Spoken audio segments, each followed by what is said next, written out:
बुकमधील solve करून दिलेला problem number 10 page number 88 आणि 89 वरती आहे. प्रत्येक प्रॉब्लेम तुम्ही वहीमध्ये आधी लिहून घेत चला. पुस्तक असेल तर पुस्तकातून लिहा, नसेल तर इथं स्क्रीनवर मी पहिल्यांदा प्रॉब्लेम दाखवलेलेच असतोय, त्यामुळे तो प्रॉब्लेम पहिल्यांदा लिहून घ्यायचा आहे. बघा प्रॉब्लेम आहे आणि त्याच्या खाली इथं सोल्युशन पण दिलेलं आहे. हा पण प्रॉब्लेम तसा सिम्पलच आहे, यात पण जास्त ॲडजस्टमेंट नाहीत. आता इथं पण ओपनिंग बॅलन्स शीट दिली आपल्याला, त्यामुळे पहिल्यांदा बॅलन्स शीटमधले आयटम्स लिहावे लागतील. आता इथं डेट बघा 31 मार्च 2018 आणि ते 31 मार्च 2019 ही गेल्या वर्षीची इयर एंडिंग म्हणजे चालू वर्षाची ओपनिंग बॅलन्स शीट असते. आता लायबिलिटी साईडला कॅपिटल फंड आहे, लायबिलिटीला इफेक्ट जाईल. एंट्रन्स फी पण आहे अशी लायबिलिटीला. Cash in hand, cash at bank येणार नाही. लॅबोरेटरी, बिल्डिंग, फर्निचर, बुक्स हे सगळे कुठं जाणार? असेटला. त्यानंतर ट्यूशन फी रिसिवेबल म्हणजे गेल्या वर्षीचं ट्यूशन फीचं येणं होतं 10,000. आता हे बघायचं कुठं? असेटचं आउटस्टँडिंग रिसीटला बघायचं.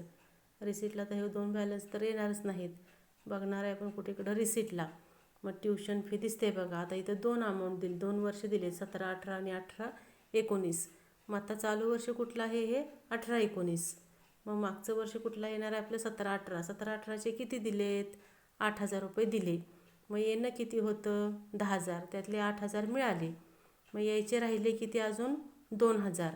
मग पुन्हा असेटला आपल्याला आउटस्टँडिंग ट्यूशन फी किंवा ट्यूशन फी रिसिवेबल 2017-18 म्हणजे लास्ट इयरचे हे 2,000 रुपये असेटला लिहावे लागतील. बघा इफेक्ट काय सांगितला? असेटला 10,000 येणं आहे आणि इथं रिसीट साईडला किती मिळालेत? गेल्या वर्षीचे 8,000.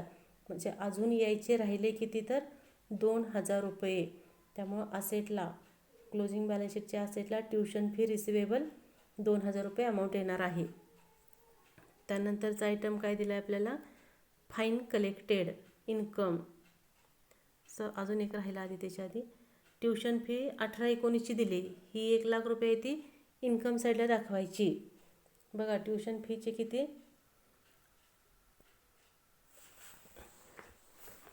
1,00,000 रुपये आहे ते ट्यूशन फीचे इन्कम साईडला दिसतील. त्यानंतर फाईन कलेक्टेड आहे, हे पण income. Admission fee income, term fee income. हे तिन्ही आयटम कशाचे आहेत? तर इन्कम साईडचे आहेत.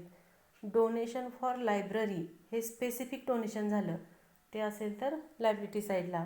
त्यानंतर interest on bank deposit income. Government grant ब्रॅकेटमध्ये रेव्हेन्यू दिलं आहे, त्यामुळे ते पण इन्कम असणार आहे. आता क्रेडिट्स म्हणजे पेमेंट साईडला salary to teachers, salary to office staff हे दोन्ही आयटम एक्सपेंडिचरचे आहेत. बुक्स आहे ते असेटला जातील, असेटमध्ये ॲड होणार. इथं बुक्स आहेत त्याच्यामध्ये ॲड होणार असेटला. त्यानंतर प्रिंटिंग स्टेशनरी आहे, ॲन्युअल गॅदरिंग एक्सपेन्सेस, त्यानंतर office rent, repairs, sport expense हे आयटम सगळे एक्सपेंडिचरला जातील. फर्निचर असेटला फर्निचर आहे त्याच्यामध्ये ॲड, इथं फर्निचरला टिक मार्क. आणि हे क्लोजिंग बॅलन्स आहे ते दोन्ही पण असेटला घ्यायचे. यानंतर आता adjustment. Tuition fee are outstanding for current year ₹5,000.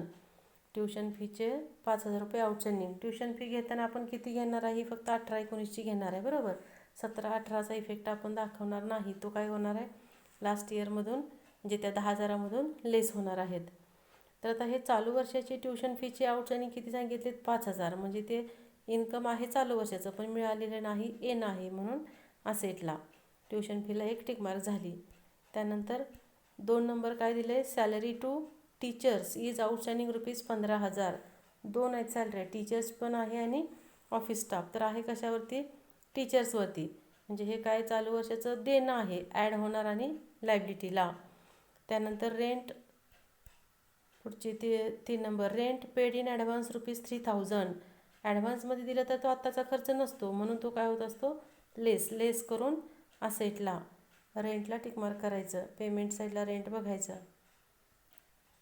Rent paid in advance, rent म्हणजे इथं ऑफिस रेंट आहे बघा, त्याला टिकमार्क करायचे. आणि लास्ट ॲडजस्टमेंट आहे डेप्रिशिएशन सांगितलं आहे. बुक्सवरती 15% आणि फर्निचरवरती 10%. बुक्सला टिकमार्क आणि फर्निचरला पण टिकमार्क करायची. आणि डेप्रिशिएशनचा इफेक्ट पहिल्यांदा दोन्ही असेटमधून लेस होणार आणि एक्सपेंडिचर साईडला जाईल. आता डेप्रिशिएशन चार्ज करत असताना फर्निचरवरती सांगितलं की ते आपल्याला 10%. फर्निचरची ही 40,000 रुपये आहे अमाऊंट असेट्सची, याच्यावर पूर्ण वर्षाचं येणार आहे. आणि इथं फर्निचर दिलं आहे की ते आपल्याला 50,000 रुपये. खरेदीची तारीख सांगितल्या 1/7 म्हणजे 1 जुलै ही आपल्याला तारीख सांगितलेली आहे. म्हणजे आपल्याला या ठिकाणी डेटचा विचार हा करावा लागणार आहे. बुकमध्ये दिलं आहे बघा, आता दाखवते तुम्हाला डायरेक्ट. ओपनिंग बॅलन्स आहे किती फर्निचरचा? 40,000. इथे वर्किंग नोट दाखवले बघा. डेप्रिसिएशन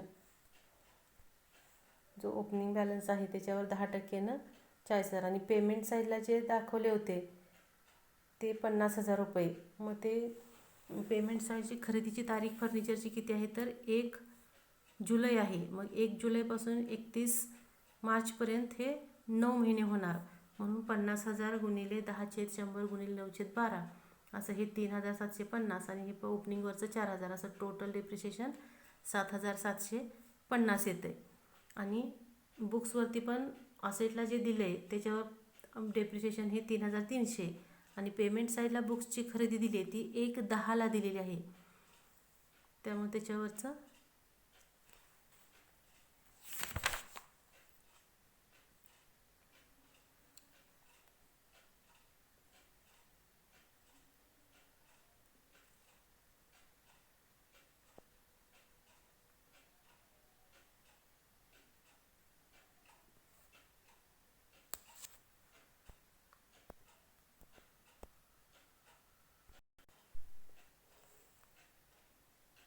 एक 10 नाही 1 जानेवारी आहे बघा. बुक्सची डेट किती दिली? 1 जानेवारी दिली. म्हणजे जानेवारी, फेब्रुवारी, मार्च फक्त आपण किती महिने वापरले ते 3 महिने. त्यामुळं त्याच्यावरती डेप्रिसिएशनची ॲडिशनल खरेदी आहे त्याच्यावरचं 3 महिन्याचं 3/12 येणार आहे. आणि इथं 9/12 म्हणजे 9 महिने वापरलं. ॲडिशनल खरेदी आहे 15,000. 15% म्हणून 15/100 3/12 असं याच्यावरचं टोटल डेप्रिसिएशन 3,863 होतं आहे. इथं मी तुम्हाला ॲन्सर पण डिस्प्ले करते. जर एखाद्याकडे प्रॉब्लेम नसेल, पुस्तक नसेल तरी त्या ॲन्सर पण दाखवलेला आहे. पॉज करून तुम्ही बघू शकता. आधी स्वतः सोडवायचं आणि त्यानंतर काय प्रॉब्लेम असेल, समजलं नसेल तर आयटम इथं बघून सोडवायचं. आणि त्यातून पण काय नाही क्लिअर झालं तर मला फोन करा. त्या पद्धतीने हा प्रॉब्लेम सोडवा.